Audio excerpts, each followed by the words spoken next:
ఓం గంగణపతయ నమ ఐం సరస్వత్యై నమ ఓం నమ శివాయ శివాయ గురవే నమ ద్రాం దత్తాత్రేయాయ నమ క్లీం కృష్ణాయ గోవిందాయ గోపీచనవల్లభాయ శ్రీకృష్ణ పరబ్రహ్మణే పరంజ్యోతిషే నమో నమ. ఓం నమో భగవతే మేధా దక్షిణామూర్తి మహ్యం మేధాం ప్రజ్ఞం ప్రయచ్చ స్వాహ. శ్రీరామ జయ రామ జయ జయ రామ రామాయ నమో నమ. క్రీం క్రీం మహాకాళికాయ నమ. షిండీ పరాంబికాయ నమో నమ. గాయత్రీ పరాంబికాయ నమ. శ్రీం బగ్లాముఖి దేవ్యే నమ. హ్రీం బగ్లాముఖి దేవ్యే నమో నమ. యూట్యూబ్ ప్రేక్షకులందరికీ కూడా నమస్కారం అండి. నేను పాలపర్తి గురునాథ శర్మ, జ్యోతిష్యం వాస్తు సిద్ధాంతిని. మీకంతా కూడా గోచారరీత్యా గ్రహాల యొక్క గ్రహస్థితి అంతా కూడా విశ్లేషణ చేయడం జరుగుతుంది. ఈ రోజునంతా కూడా ప్రధానంగా చూసుకుంటే మనం చెప్పబోయే టాపిక్ ఏంటంటే, జన్మజాతకం ప్రకారంగా మీ యొక్క గురుబలం పెరగాలి అంటే కనుక ఎటువంటి ఈ యొక్క పరిష్కారం ఆచరించాలి, ఏ దేవత ఆరాధన అంతా కూడా యొక్కరంగా ఉంటుంది, బృహస్పతి అనుగ్రహం వల్ల ఏ యొక్క సిద్ధులంతా కూడా లభించడానికి ఆస్కారం ఉంటుంది, అంటే ఏ కార్యాలంతా కూడా మంచి జరగడానికి ఆస్కారం ఉంటుంది. ప్రధాన బృహస్పతి గురించి చెప్పుకోవాలి అంటే కనుక బృహస్పతి గ్రహం అంతా కూడా అత్యంత శుభగ్రహంగా చెప్పడం జరుగుతుంది. బృహస్పతి అంటేనే గురు కటాక్షం ఇచ్చేవారుగా చెప్పడం జరుగుతుంది. ప్రధానంగా గురుగ్రహానికంతా కూడా ప్రధానంగా అంగీరస మహాముని యొక్క కుమారుడిగా చెప్పడం జరుగుతుంది. అంగీరసుడు అని చెప్పేసి అనడం. ప్రధానంగా బృహస్పతి అనుగ్రహం వల్ల రాజయోగం సిద్ధిస్తుంది. గురుకటాక్షం వల్లనే వివాహాది శుభకార్యాలు జరుగుతాయి. గురుబలం పెరగాలి అంటే ఇంకా జన్మజాతకంలో బృహస్పతి అంతా కూడా శుభమైన స్థానంలో యోగకరంగా ఉండాలి. ప్రధానంగా ఎవరి జాతకరీత్యా అయితే కనుక లగ్నస్థితిగా ఉంటే కనుక, లగ్నంలో బృహస్పతి ఉంటే కనుక రాజయోగ కారకుడిగా మారడం జరుగుతుంది. లక్ష దోషాలు పోతాయి అంటారు. ప్రధానంగా చూసుకుంటే బృహస్పతి అనుగ్రహం వల్ల సకల కార్యసిద్ధి కలగడానికి ఆస్కారం ఉంటుంది. వివాహాది శుభకార్యాలు జరగాలన్నా, సంతాన యోగము, వంశాభివృద్ధి కలగాలన్నా, ప్రధానంగా శాస్త్ర విద్యకి, ప్రధానంగా చూసుకుంటే వేద పండితుడు కావాలన్నా, పాండిత్యం కలగాలి అన్నా, సకల శాస్త్ర విషాదులుగా చెప్పడం జరుగుతుంది. బృహస్పతి అంతా కూడా చూసుకుంటే సకల శాస్త్ర ప్రావీణ్యుడిగా చెప్పడం జరుగుతుంది. దేవతల యొక్క గురువుగా చెప్పడం జరుగుతుంది. బృహస్పతి అనుగ్రహం వల్లనే రాజయోగం సిద్ధిస్తుంది. బృహస్పతి అనుగ్రహం వల్లే రాజ్య ప్రాప్తి కలుగుతుంది. సంఘంలో గౌరవం పెరుగుతుంది. గజకేసరి యోగం అంతా కూడా యోగం అని చెప్తారు. బృహస్పతి చంద్రుడు కలయికతోటి శుభగ్రహాల్లో ఉంటే కనుక గజకేసరి యోగం అని సిద్ధిస్తూ ఉంటుంది. ప్రధానంగా గురుబలం పెరగాలి అంటే కనుక ఏ యొక్క గ్రహస్థితికంతా కూడా అనుకూలత ఉండాలి. బృహస్పతి అంతా కూడా ఏ స్థానాల్లో ఉంటే అనుకూలత ఉంటుంది, ఏ దేవత ఆరాధన చేసుకుంటే శీఘ్రంగా గురుబలం పెరిగి వివాహాది శుభకార్యాలు జరుగుతాయి, గృహయోగం కలుగుతుంది, వాహన యోగం కలుగుతుంది, ఐశ్వర్య యోగం కలుగుతుంది, అష్టైశ్వర ప్రాప్తి కలుగుతుంది. మరియు వ్యాపారంలో కానీ, వృత్తిలో కానీ, రాజకీయంగా కానీ గురుబలం పెరగడం వల్ల ఎటువంటి కార్యసిద్ధి కలుగుతుంది అనేది విశ్లేషణ చేయడం జరుగుతుంది. బృహస్పతి అనుగ్రహం వల్లనే సకల కార్యసిద్ధి కలుగుతుంది. బృహస్పతి అంతా కూడా అత్యంత శుభగ్రహంగా చెప్పడం జరుగుతుంది, పుణ్యగ్రహంగా చెప్పడం జరుగుతుంది. బృహస్పతికి అంతా కూడా చూసుకుంటే లగ్న చక్రవశాత్తు లగ్న చక్రం నుంచి సప్తమ స్థానాన్ని వీక్షణ చేస్తుంటారు, పంచమ స్థానాన్ని వీక్షణ చేస్తుంటారు, నవమ స్థానాన్ని అంతా కూడా వీక్షణ చేస్తుంటారు. బృహస్పతి అనుగ్రహం వల్లనే కార్యసిద్ధి, కార్య జయం కలగడానికి ఆస్కారం ఉంటుంది. రాజయోగం సిద్ధిస్తుంది, అష్టైశ్వర ప్రాప్తి కలుగుతుంది, వంశాభివృద్ధి కలుగుతుంది. మీకంతా కూడా వృత్తిలో, వ్యాపారంలో, ఉద్యోగంలో స్థిర ఐశ్వర్యం లభించడానికి, మీకు గౌరవ ప్రతిష్టలు కలగడానికి, కీర్తి ప్రతిష్టలు గరించడానికి, రాజయోగం కలిసి రావడానికి, ఆకస్మిక ధనలాభం కలగడానికి అంతా కూడా బృహస్పతి యొక్క రగుడుగా ఉండాలి. ప్రధానంగా ప్రతి ముహూర్త భాగంలో కూడా గురుబలం అనేది శ్రేష్టంగా ఉండాలి. ఈ యొక్క లగ్న చక్రవశాత్తు ప్రథమంగా అష్టమ శుద్ధి అని చూసుకుంటారు, పంచమ శుద్ధి చూసుకుంటారు, దశమ శుద్ధి చూసుకుంటారు. దాంతోపాటు బృహస్పతి కూడా పాపగ్రహాలతో పాటు కలిసి ఉండకూడదు. జ్యోతి కానీ, కలియక కానీ, దృష్టి కానీ ఉండకూడదు అని చెప్పేసి అంటారు. ముహూర్త భాగంలో ఇదంతా కూడా వస్తుంది. ప్రధానంగా జన్మజాతకంలో చూసుకుంటే బృహస్పతి అత్యంత కీలకంగా చెప్పడం జరుగుతుంది. గురుబలమే శ్రేష్టంగా చెప్పడం జరుగుతుంది. వివాహాది శుభకార్యాలకి, గృహయోగాలకి, సంపదకి, ఐశ్వర్యానికి, మహాలక్ష్మి కటాక్షానికి, గురు కటాక్షానికి అంతా కూడా ఈ యొక్క బృహస్పతే కారణంగా చెప్పడం జరుగుతుంది. మేషాది ద్వాదశ రాశుల వాళ్ళకి జన్మజాతకం ప్రకారంగా బృహస్పతి ఏ యొక్క స్థానాల్లో ఉంటే యోగకరంగా ఉంటారు, బృహస్పతి అనుగ్రహం కోసం ఎటువంటి దేవత ఆరాధన చేసుకోవాలి, ఎటువంటి పరిష్కారం చేసుకోవాలి అంతా కూడా విశ్లేషణ చేయడం జరుగుతుంది. ప్రధానంగా బగలాముఖి దేవి ఆరాధన శ్రేష్టంగా ఉంటుంది. దత్తాత్రేయ స్వామి వారి నామస్మరణ మాత్రం చేతిని గురుబలం పెరుగుతూ ఉంటుంది. ప్రధానంగా గురు చరిత్ర పారణ అంటే దత్తాత్రేయ చరిత్ర పారణ అంతా కూడా తరచుగా చేసిన వాళ్ళకి మంచి వివాహాది శుభకార్యాలు జరగడానికి ఆస్కారం ఉంటుంది. శ్రీకృష్ణ పరమాత్మ ఆరాధన కూడా యోగకరంగా ఉంటుంది. తులసమాలతో నిత్యం ఈ యొక్క శ్రీకృష్ణ పరమాత్మ ఆరాధన చేయడం వల్ల, రాధాకృష్ణుల ఆరాధన దేవాలయంలో అంతా కూడా ఆరాధన చేయడం వల్ల విశేషమైన గురుబలం పెరగడానికి, ఈ యొక్క రుక్ని కళ్యాణం చేయించుకోవడం వాళ్ళకి శీఘ్రంగా కళ్యాణ యోగం సిద్ధించడానికి ఆస్కారం ఉంటుంది. సీతారాముల కళ్యాణం అంతా కూడా దేవాలయ ప్రాంగణంలో ఎవరైతే నిత్యం చేస్తుంటారో గురుబలం పెరిగి జాతకరీత్యా శీఘ్ర వివాహ యోగం సిద్ధించడానికి, అతి శీఘ్ర వివాహ యోగం సిద్ధించడానికి ఆస్కారం ఉంటుంది.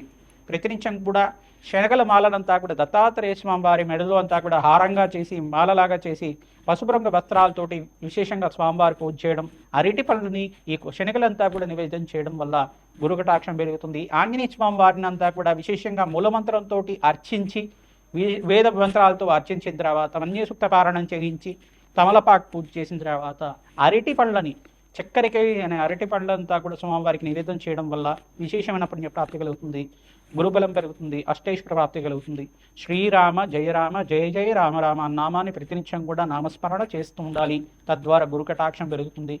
కుంభరాశి కుంభలగ్న జాతకులకి జాతకరీత్యా లగ్నాన్ని తెలిసి ఉంటే కనుక లగ్నాన్ని చూసుకోండి, లేదు రాశి తెలిసి ఉంటే కనుక రాశి చూసుకోండి. జాతకరీత్యా మీకు గురుబలం పెరగాలి అంటే కనుక మేము చెప్పిన పరిష్కారం ఆచరిస్తే శీఘ్రంగా గురుబలం పెరగడానికి ఆస్కారం ఉంటుంది. లగ్న చక్రంలో లగ్నానికి ఈ యొక్క సమక్షేత్రంగా మీకు అంతా కూడా ప్రధానంగా చూసుకుంటే బృహస్పతి రాజయోగ కారకుడిగా యోగకరంగా ఉండాలి. జాతకరీత్యా గురుబలం పెరిగితే గనక వివాహాది శుభకార్యాలు జరుగుతాయి, సత్సంతాన యోగం సిద్ధిస్తుంది, సంఘంలో గౌరవం పెరుగుతుంది. ప్రధానంగా చూసుకుంటే గజకేసరి యోగం అంతా కూడా సిద్ధించడానికి గురువు చంద్రుడు అంతా కూడా జాతకరంగా యోగకరంగా ఉండాలి. ప్రధానంగా చూసుకుంటే జన్మ జాతకమే ప్రధానమైన జాతకంగా ఉంటుంది కావున లగ్న చక్ర ప్రకారంగా ఈ యొక్క లగ్న చక్రము పంచమ స్థానము, సప్తమ స్థానము, నవమ స్థానం యోగకరంగా ఉండాలి. దశమ స్థానంలో కూడా బృహస్పతి యోగకరంగా ఉండాలి. మిత్తక్షేత్రంలో యోగిస్తారు, సమక్షేత్రంలో యోగిస్తారు. ప్రధానంగా చూసుకుంటే మిత్తక్షేత్రంలో అత్యంత యోగకారకుడిగా రాజయోగ కారకుడిగా చెప్పడం జరుగుతుంది, లక్ష్మీ ప్రదాతగా చెప్పడం జరుగుతుంది. ఈ యొక్క బృహస్పతి గ్రహం అనుగ్రహం వల్లనే సకల కార్యసిద్ధి కార్య జయం కలగడానికి ఆస్కారం ఉంటుంది. సాత్వికమైన శాంత స్వరూపంగా ఉన్న బృహస్పతి అనుగ్రహం వల్ల మీకంతా కూడా రాజయోగం సిద్ధిస్తుంది, అష్టైశ్వర ప్రాప్తి కలుగుతుంది. మీకు జాబ్లో ప్రమోషన్స్ రావాలన్నా గురుబలం ఉండాలి. ప్రధానంగా శీఘ్ర కళ్యాణ యోగం ఉండాలన్నా కానీ జాతకరీత్యా గురుబలం ఉండాలి. ప్రధానంగా గురువే కేంద్రంగా చెప్పడం జరుగుతుంది కావున శనగలంతా కూడా దానం చేస్తూ ఉండాలి. ప్రతి 5 గురువారాలంతా కూడా చూసుకొని 5 గురువారాల్లో ఈ పరిహారం ఆచరిస్తూ ఉండాలి. శనగలు ప్రధానంగా చూసుకుంటే ఈ యొక్క గురువారం గురుహోరలో అంతా కూడా శనగలు మరియు అరటి పండు, పసుపు రంగు వస్త్రము, పనస పండు అంతా కూడా బృహస్పతి గ్రహానికి ప్రీతికరంగా జపము హోమాది కార్యక్రమాలు, దత్తాత్రేయ శాంతి హోమాది కార్యక్రమాలు ఆచరించి ఈ యొక్క గ్రహదేవత ప్రీతికరంగా బ్రాహ్మణత్వంతా కూడా దక్షిణ సహితంగా దానం చేయడం వల్ల గురుకటాక్షం పెరుగుతుంది. సుబ్రహ్మణ్య స్వామి కళ్యాణం ఆచరించడం వాళ్ళకి శీఘ్రంగా గురుకటాక్షం పెరిగి కళ్యాణ యోగం సిద్ధిస్తుంది. పరమేశ్వరుడు కళ్యాణం అంతా కూడా శివపార్వతుల కళ్యాణం అంతా కూడా ఆచరించడం వాళ్ళకి గురుకటాక్షం పెరిగి మీకంతా కూడా శీఘ్రంగా గురుబలం పెరుగుతుంది. మీకంతా కూడా వ్యాపారంలో అభివృద్ధి కలుగుతుంది. కళ్యాణ యోగం కానీ వాళ్ళకి వివాహాది శుభకార్యాలు కలగడానికి కుంభరాశి జాతకులకంతా కూడా అత్యంత యోగకరంగా ఉంటుంది. బగలాముకి శాంతి హోమాది కార్యక్రమాలు ఆచరిస్తూ ఉండాలి. విశేషంగా పసుపు రంగు ఈ యొక్క వస్త్రంతో విశేషంగా అమ్మవారికి అంతా కూడా అభిషేక హోమాది కార్యక్రమాలు ఆచరించడం, విశేషంగా అమ్మవారికి అంతా కూడా పసుపు రంగు వస్త్రానంతా కూడా సమర్పించడం వల్ల, పసుపుతో అభిషేకం చేయించడం వల్ల గురుబలం పెరుగుతుంది. జాతకరీత్యా మీరంతా కూడా దత్తాత్రేయ పుణ్యక్షేత్రాలంతా కూడా దర్శనం చేసుకుంటూ ఉండండి. జాతకరీత్యా గురుబలం పెరిగి శీఘ్ర కళ్యాణ యోగం స్థిరవడానికి ఆస్కారం ఉంటుంది. ప్రతినిత్యం కూడా దత్తాత్రేయాయ స్మరణమాత్రేణ సంతుష్టాయన మా నామాన్ని జపాన్ని ఆచరిస్తూ ఉండండి, రాజయోగం సిద్ధిస్తుంది. ప్రతినిత్యం కూడా దత్తాత్రేయ ఆరాధన చేసుకున్న వాళ్ళకి గురుకటాక్షం వల్ల కార్యసిద్ధి కార్య జయం రాజయోగ ప్రాప్తి కలగడానికి ఆస్కారం ఉంటుంది. గజకేసి యోగం సిద్ధిరవడానికి ఆస్కారం ఉంటుంది. అన్నదానం చేస్తుండాలి దేవాలయ ప్రాంగణంలో ప్రతినిత్యం కూడా. ప్రధానంగా గోమాతకి ఈ యొక్క శనగలు బొబ్బర్లు అంతా కూడా నానబెట్టినవన్నీ కూడా గోమాతకి తరచుగా నివేదన చేస్తూ ఉండటం వల్ల గురుబలం పెరుగుతుంది. తద్వారా కార్యసిద్ధి కలుగుతూ వస్తుంది. శీఘ్ర కళ్యాణ యోగం సిద్ధి రావడానికి ఆస్కారం ఉంటుంది. అరటి పండ్లు నివేదన చేయడం వల్ల కూడా గురుబలం పెరుగుతూ ఉంటుంది. రావి చెట్టు వేప చెట్టు ఉన్న ప్రాంగణం దగ్గర ఆవునైతే దీపారాధన చేసి గురుపాదుగా స్తోత్రాన్ని పఠనం చేసుకున్న వాళ్ళకి గురుకటాక్షం కలుగుతుంది. ప్రతినిత్యం కూడా దత్తాత్రేయ అనుగ్రహం లభిస్తూ ఉంటుంది. దత్తాత్రేయాయ స్మరణ మాత్రేణ సంతుష్టాయన మా నామాన్ని ఆచరిస్తూ ఉండండి. శ్రీకృష్ణ పరమాత్మ ప్రీతికరంగా రోహిణి నక్షత్రం ఉన్న వేళలో ఈ యొక్క రుక్మిణి కళ్యాణం అంతా కూడా ఆచరించడం వాళ్ళకి శీఘ్ర కళ్యాణ యోగం సిద్ధిస్తుంది. అతి శీఘ్రంగా కళ్యాణ యోగం కలిసి రావడానికి తరచుగా రోహిణి నక్షత్రం ఉన్న వేళలో ఈ యొక్క శ్రీకృష్ణ పరమాత్మ ప్రీతికరంగా రుక్మిణి కళ్యాణం ఆచరిస్తూ ఉండాలి. ఆ రుక్మిణి కళ్యాణం ఘట్టమంతా కూడా ప్రవచనలాగా వింటుండడం వల్ల కూడా శీఘ్ర కళ్యాణ యోగం సిద్ధిరవడానికి ఆస్కారం ఉంటుంది. శ్రీమాత్రే నమః. గోచారరీత్యా గ్రహాల యొక్క స్థితిగతి కలిగ వాటి ప్రభావం అంతా కూడా ఈ యొక్క గోచారరీత్యా విశ్లేషణ చేస్తున్నాము. ప్రధానంగా చూసుకుంటే ఈ యొక్క గురుబలం పెరగడానికి జాతకరీత్యా ప్రధానంగా చూసుకోవాల్సి ఉంటుంది. జాతకరీత్యా గురుబలం పెరగాలి అంటే కనుక జన్మలగ్నవశాతం అంతా కూడా మీ జాతకమే ప్రధానంగా ఉంటుంది.